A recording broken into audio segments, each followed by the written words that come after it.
Hi, how's it going, everyone? If you're looking for the chat on MLOps, you're in the right place. Just going to give people a couple more minutes to join in here.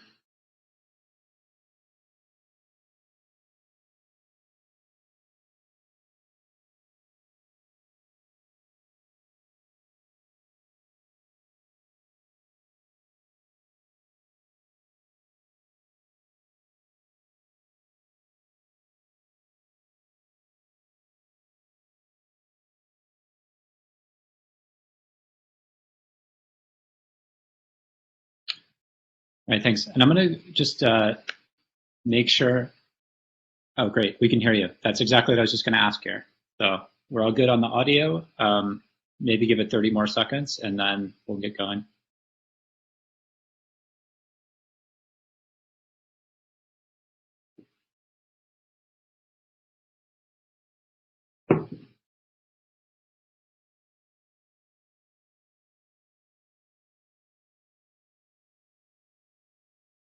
All right. So just by way of background and orientation, I am not Sivan Metzger, although I work with him. I'm actually a product manager at DataRobot, working on our MLOps product, and Sivan and I sort of swapped. Today, I'm going to take us through a little bit of how you can monitor ML models specifically, understand how they're performing, and ultimately improve them. And I think I hope this is interesting for those of you that are working with data, whether it's in the ML space or otherwise, and are looking at ways to really level up how your organization can use these technologies and largely keep producing things that go out and can be trusted once they're in production. I think one of the things we'll see as we go through this is that there are many things that are unique to ML model assessment quality that are a little bit different from what you might normally do when you're sort of measuring data pipelines or measuring applications. So I'm going to take us quickly through that based on some of the experience we see at DataRobot among us and our customers, and then talk a little bit about how you can kind of scale this up within your organization. And we'll have some questions at the end here. So with that, let me go ahead here. I just want to quickly confirm that this shared. Yep, looks good. So just very briefly about DataRobot. So DataRobot, I think, is largely known, as a company that is sort of founded by data scientists, building in a lot of data science best practices, really all across the flow here. And I would say one of the areas that we've really developed in and are seeing a lot of traction is in what's called the MLOps space. So looking at models that make it into this deployment phase or have already been deployed and are not quite monitored. And so, we're very fortunate that customers sort of trust us to run billions of predictions per day that their businesses rely on, on-premise and cloud, all across the board. And I think one of the exciting things that helps us, refine our system and our software is sort of observing how these models behave, working with them, helping them replace and update these models as they see volatility. So I lead the product team working on this part of our platform. And so, a lot of what we'll talk about today is really informed by the experiences that we see across the board here.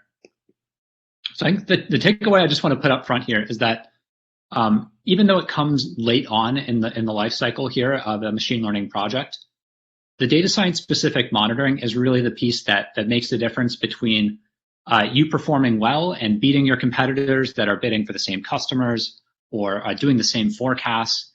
And sort of, either falling on your face a little bit or falling flat, really just not meeting the expectations and the hopes that, your organization and you have as you start adopting these ML technologies or AI technologies. And I think it's quite tricky because you can get very far along in your sort of AI process and your modernization. You've invested months, years, millions of dollars in acquiring data, assembling this data, preparing it, getting the data scientists, building the models, testing the models, validating the models. And only at the point that you actually deploy these do you end up finding out, is this performing well? How is it matching the real world? And then, as with anything, there's another 90% once you get there to actually maintain and update these models in the face of crazy behavior. And of course, this was all true, 20 years ago, 10 years ago, 5 years ago. But I think, people have seen very tangibly now, I think a lot of the inputs in the models are changing. The world has changed in many ways, and it's still going to change very radically. And so what you see is that models that are not really actively maintained and rebuilt and revisited are actually, in many cases, actually just sort of being ignored. People don't trust them. The business doesn't trust them. And so in many cases, people are actually not even using these very expensive, elaborate models they've built. They're overriding them with sort of simple business rules, which also do have some similar concerns. But, it basically is a question of if your model's not attuned to sort of the latest behavior, it's something that, you may struggle to really get much value out of it. And the problem is that, you may, as we'll see, you may not even know exactly what's wrong or how bad the problem is until, even years down the line, if at all. And so you're in this interesting place of needing to act quickly, but with imperfect information, less information than you have when you initially trained the model.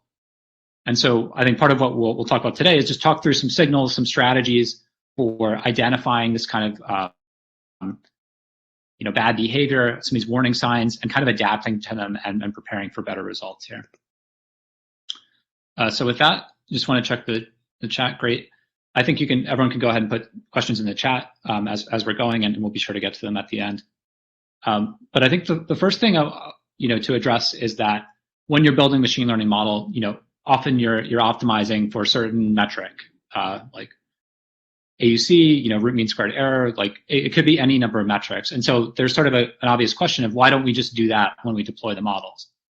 And I think that's great. And there are cases when you can do that, but there's really some practical problems that make that not an option in many cases. So I think the first and most severe is really that in order to compute accuracy, you need to line up your predictions and your actual results, your ground truth values. But in many problems and in many organizations, you won't actually get those results back for quite some time. So if you think about making loans or predicting if someone's going to default on a loan, that may take you 6 months, may take you years. You may never get the result back on whether this person defaulted. And by the way, this can be for either situations just in the problem setup like that. It can also be operational considerations. If you've got one team building the models and making the predictions and another team providing results, oftentimes those teams are actually not in sync. And so you're not getting that lined up and not doing that comparison.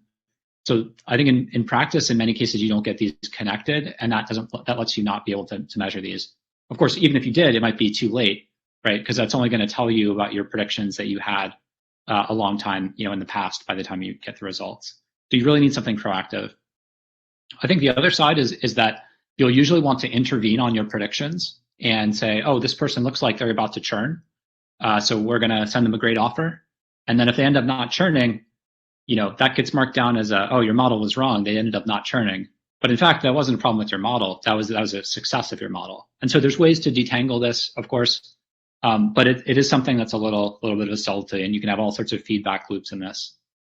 And then the last bit I think is actually that the higher accuracy is not always sufficient. And I think there's many cases for this, but the one I would call it that's more and more salient, I think, for most organizations, and we can expect, I think, probably some more regulatory action on this, is really around sort of bias and fairness elements. So even if you did have the accuracy, that likely wouldn't be in deep enough detail to understand how things are performing and trust it. So I want to go into sort of what are the signs that we can look at, and I kind of break these into I would say 3 tiers. I think there'll be a first set that really are, I think, pretty straightforward. That I would kind of expect, or we would sort of view as a baseline or something that you should expect to have to feel like safe about any models that you're deploying. Then I think there's a tier that's starts to get a little more interesting and kind of starts to give people a little bit of an edge in terms of reacting faster to their competitors, building better models for the real world than their competitors.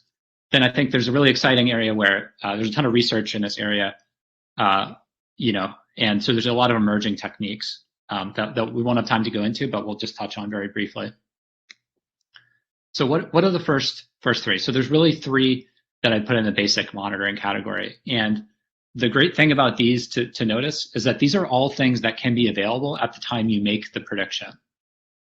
So you don't end up with this feedback loop, this disconnected system thing. If your system is properly instrumented, or set up to instrument this, then you'll be able to capture these and get really real-time results on that, which is great. So the first one is really looking at how your predictions change over time. So this was looking at this model that we're going to use, and some of these was built on it's the time to respond for New York City 311, like service calls, and it was trained up through 2019. And then some of the models some of the plots we'll look at are actually from the scoring data that we saw during 2020. So there's some significant adjustments. And so the signals that we're looking for here are my predictions changing? Like if I had seen this elevate and say my model is predicting it's going to take 3 weeks for someone to respond to the service call, and that in the past it wasn't that, then that might be a signal that this model has gone awry. It's no longer making predictions you can feel confident in.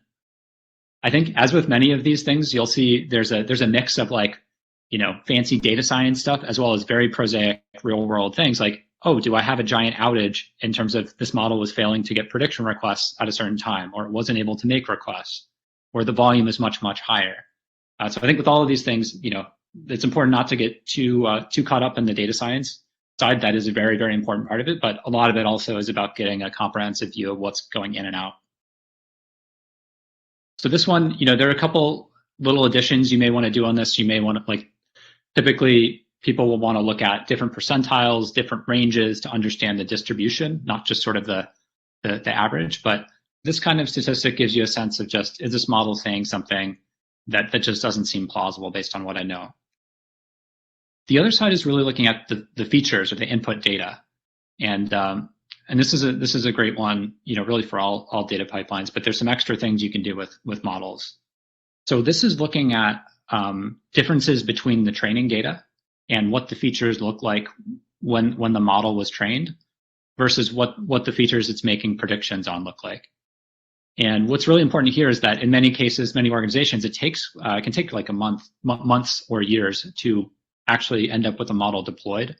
And so, if you imagine building a model, in 2018 or 2019, if you're just deploying it now, like the world you're going to encounter is going to be very different from what it was when you trained it. And so this is a really, really important piece to have really for anything, is this comparison between training and scoring. But what we're looking at here is just sort of simple histograms comparing the percentage of just the distribution of values between training and scoring. And you'll want to be able to kind of zoom in to any of the features, any of the time periods, and see, is there a shift in distributions? Are there new values that are coming in? And these could be, actually new things, new suppliers, new things like that. But in many cases, it can also be, corrupted values. You got some third-party data and they formatted things differently this time than before.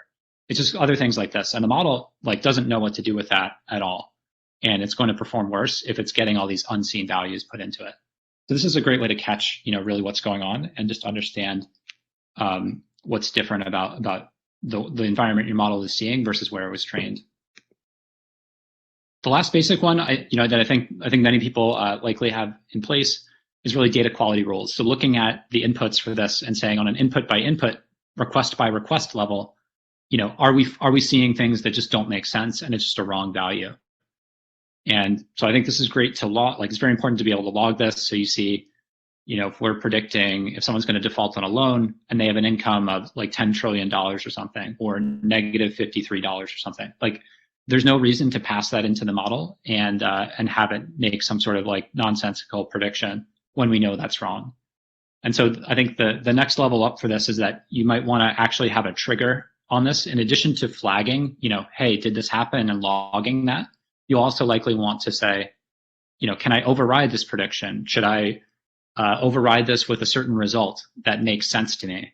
Or should I just block this prediction and not do anything at all? So I think this is a great way to capture, just some basic, assertions about your data and make sure that they're being corrected and caught. Great. So that's kind of the first tier of things that you really would want to see in place to feel confident. I think taking it to the next step, I think is really where it gets interesting. So if you have this framework in place, very often you're going to see that you're seeing a lot of drift. Like data changes a lot, and sometimes it's expected, sometimes it's benign, sometimes it's not. And so quickly, one of the problems you'll encounter is that how do I identify which things are problematic and why they're problematic? And this is where having some information, some insight into the model that you've actually deployed becomes essential. So like a couple of the ways that you can do things here. It's like look at the model that you've got deployed, the actual specific model, and understand which columns, which features is it using that are important to it. So you might have models that use 100 different features, and chances are a lot of them are going to be drifting at any given time. But the ones you want to look out for are the ones that are very important in terms of predicting, looking at output. And this is something that's like there are many ways to do this for models. And putting that filter on it can help you zoom in. And so essentially what this sort of plot is showing on the left here is saying we're intersecting the drift of the feature, how much it's changed. And there's various metrics for computing that alongside the importance, and saying, oh, this one, is quite concerning because it's got two features that are quite important to it that have changed quite a lot.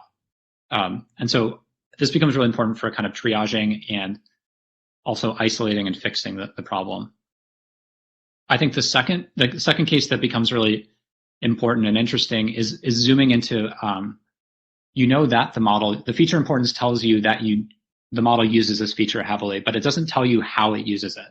And so, what does it mean to go from, a certain age to another age? What does that do to your chances of being readmitted to the hospital? And that's really what this sort of partial dependence measure does. And so what you can do with this is kind of overlay the partial dependence, the influence of being in a particular value range for this specific model, alongside how the values have actually shifted. So if you start saying, oh, this really starts to make much higher predictions once you go, into the 71, 80 range, and we see that we're seeing our scoring data has much, much more people in the 80 to 90 range, that's going to help us understand the behavior that we go back and see when we look at the predictions. And so I think, there's tons of, interesting things you can do on this to zoom in and figure out what to do. I think, but it really starts with understanding the model's behavior at the beginning, because what's gonna happen is that after you identify the problems and diagnose exactly what's going to happen, you're going to end up wanting to fix that and make some changes or update the model. And how you make that change is going to depend on how you diagnosed it. I think the other element I'd call out here, it's very, very important and very common, is to look at different segments. So in many cases, you might build different models for different segments, or you might expect different models to behave differently. And so it's quite important to be able to do your analysis on these different segments and say, okay, this element is drifting in this way. This one's in this way. I'm accurate on this segment. I'm not accurate on this segment. That really can be an example of informing your modeling approach by what you see changed. And I think depending on the problems that you get into in many kind of time series forecasting, demand forecasting scenarios, things like that, you'll often see very, very different behavior based on let's say the type of product that you're selling or the store that you're selling it at. And so with those ones, the actual strategy around segmentation, both before and after deployment, becomes a very important part of the modeling process and success process, essentially. And so I've tried to show a little bit of this in a slightly different angle on it in the right picture here, where there's some things you can go in and you can say, I know that these are the segments. I know I care about borough, if I'm forecasting how long things are going to take. But there's also things you might want to discover kind of algorithmically and say, oh, there's actually an interesting segment, 5% of my population that can be defined by these three rules that I kind of discovered algorithmically. And it can be quite interesting to see, one, do those differences hold up when you actually deploy the model? And two, if they do hold up, are there differences in how quickly things change for these, or how you treat them, how they decay, how they drift? So tons of things you can do on this side, but I think it starts really with being able to zoom in to the level that's comfortable for you on the basic elements of data drift and feature distribution. I think there's two others I want to mention here, and then then move on to another sort of practical aspect of this that's quite important. The last two really are continuous model competition and bias and fairness. So with continuous model competitions, often called challenger models, there's different ways to do this, but essentially the thought here is that when you deploy a model, there's many alternative models that could have gotten similar performance on the same kind of training data set, or like even the same holdout ultimately. But like there's actually been an interesting paper that's been like making the rounds the last couple of months from Google on kind of the wrecking ball of like under specification. And so in short, like there's many reasons why from a data science perspective, like why you may want to, if you could, deploy multiple models, either intentionally similar to each other, intentionally different from each other, intentionally complex, intentionally simple, intentionally interpretable, intentionally, opaque. Like there's many reasons why you may want to have that diversity. And what that lets you do from a monitoring perspective is it lets you compare kind of the reasonable range of things. And it lets you understand when things start to diverge. And so I'll just try to flesh out a little bit of those two intuitions here. But like the first is really looking at, it may be hard to read on this, but what we've done here is we've taken something where we built a maximum accuracy model. Like this is the most accurate model we could build. It does not have any considerations about, is it very slow to score? Is it very like hard to interpret?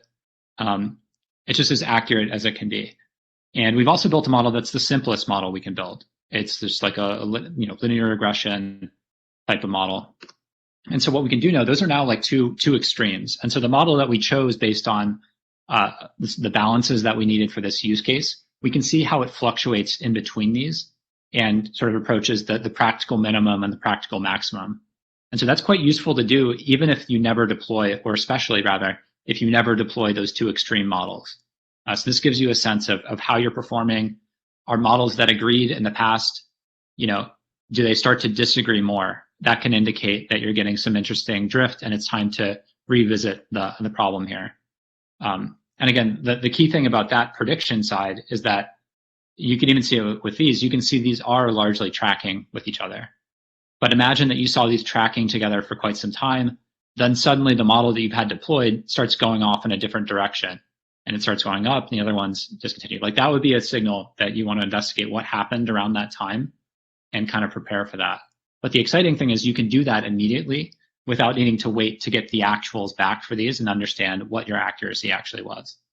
So this is a quite powerful approach. I think the traditional challenge with this is that how do you build all these models in the background? It's hard enough to build one good model and deploy it. Like how do you do this for several others? And this is something where DataRobot is kind of the AutoML pioneer, like has a lot of options and that we see our customers able to use here. Last one I'll mention is bias and fairness. So many different ways to measure this, some involving ground truth data, some involving predictions. But I think it's clear that this needs to be a dedicated view on top of anything. And there's a whole group of a whole audience in your organization, potentially spanning beyond the data science organization or the data organization or the analytics organization, that really is going to need to be up to date on these behaviors or how your model is faring with respect to these. So I think I put this in, like there's a lot of areas to look at on here. Many talks to be done that have been done on ways to mitigate this, ways to detect it, ways to avoid it in the first place. But I include this as an example of like really a lens that you very, very much need on your ML models, or you're at serious risk of like reputational problems, and like regulatory problems, things like this. So it's a lens that I think people are thinking a lot more about in the last couple of years. So I would love, I hope it's clear, like we at DataRobot love thinking about this stuff. There's a ton of other things that we're thinking about. We've got cooking in the labs here. But what I wanted to do, as well, is just kind of bring it back to the practical side a little bit here, which is that suppose that there were these best practices that we've gone through. Like, how do I apply that in my organization when, as is usually the case, like things are quite spread out across different teams when it comes to data science. So I think one of the things, with data science world is like there's many different libraries, packages, toolkits, preferences for building models, and there should be, and there are just going to be more as the innovation increases. There also are many areas run by IT, owned by IT, many ways to run these, and there are a lot of these, and there will be more, and there should be more as the use cases around AI become more widespread. And so, like, largely, I think one of the things that we see and that we try to fulfill at DataRobot is providing this layer in between these, so that you can take whatever freedom you want, whatever libraries you want at the building side, whatever freedom you want at the running side, and you can kind of put these in one place and view them in one side. So all of those metrics, all those measures that we just talked about, have those come out of the box, applied to models built anywhere or running anywhere.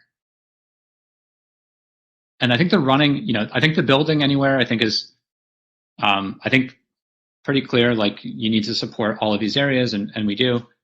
The running anywhere is a little bit interesting because I think in most large organizations, you end up with models deployed in lots of different places. Like you have some on-premise, you have some in this cloud environment, you have some over here, you have some over there, you have some in this database. And largely, I think model serving tools, like traditional model serving tools in the market, like really only give you this option of like, if you can deploy with us, we'll help you monitor it. But if you deploy somewhere else, like you're kind of out of luck a bit. And so I think one of the things that we do differently here is really this agent-based approach, where you instrument your models that you're running wherever you're running them, and kind of have them all kind of phone home and send back the required data to that central hub. And so that's how you can do things like do the challenger, the continuous model competition, even if your model is running, outside in a different environment, or get a consistent view of your data drift, even if your model is running, on devices somewhere. All of that you kind of get in one like central view here. So yeah, I mean, I think that like there's other things on top of this, like that are, I think, are pretty necessary for the system to work well. I think the one I would mention is like keeping people informed. So there's a question of getting all of this in one place, but the nice thing about having in one place is not just for you and for the individual teams. It's so that this entire group of people, like from executives to model validators to different data science, centers of excellence, can actually be working off of the same thing and in the form factor they want. So having the stuff, the data centralized, the monitoring data centralized, like lets you get a consistent sort of holistic view across all the people that care about ML and AI in your organization. So the last bit, and this is like one of the most exciting areas in my view in kind of the ML world these days, is what do you do when you find these problems? Like, I think the solution of data scientists on pager duty, waking up in the middle of the night and fixing problems is not likely to be the solution to this. I think I have seen people in a situation where they kind of, oh, my data drifted. Great, I'll just refit on the most recent data, and like that'll make that alert go away for a little while.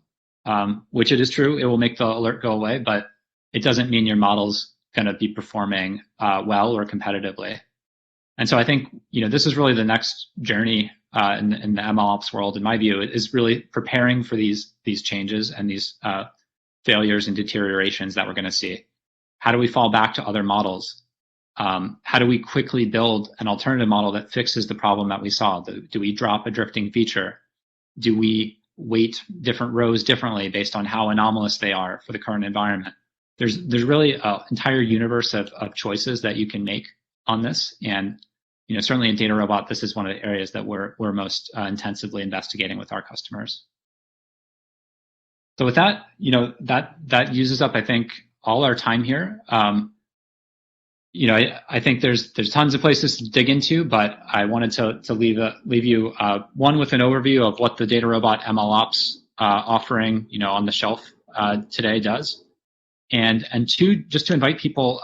There's actually available for a free trial here. So this DataRobot trial, you can click on this. You could sign up, and there's a ton of great content in there for building models, deploying models, monitoring models, preparing data, and just lots of exciting things there. So if we have time, that concluded my prepared things, but love to answer any questions that might have come in.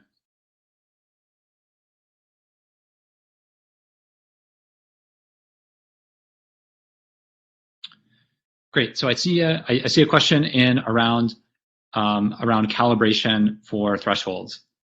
And so model training went fine, but we're doing fraud detection models. Model training went fine, and valuing in the longer run, we saw that there are a lot of false positives. How do we recalibrate the thresholds? Do we retrain models regularly?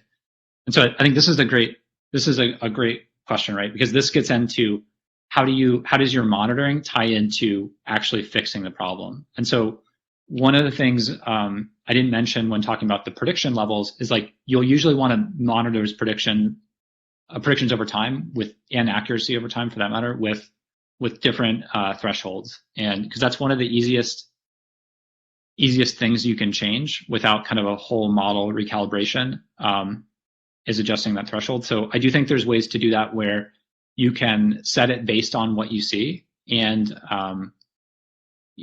basically like adjust it dynamically to say I expect a certain level of I expect 2 to 3% to be fraud. I'm now seeing that 7% are, so let's tighten the threshold and just dynamically raise it to be conserved there. But I think that's a quite useful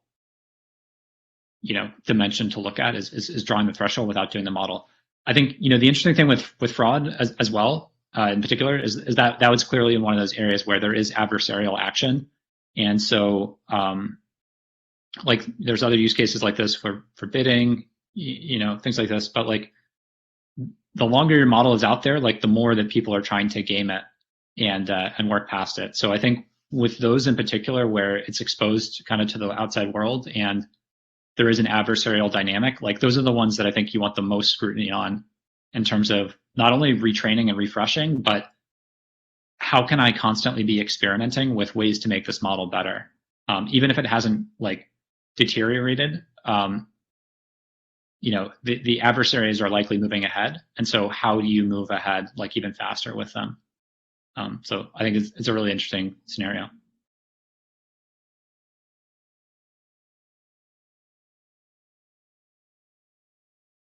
All right.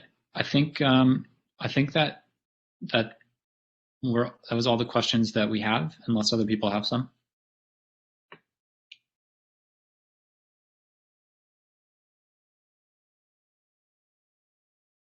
All right. Well, thank you. I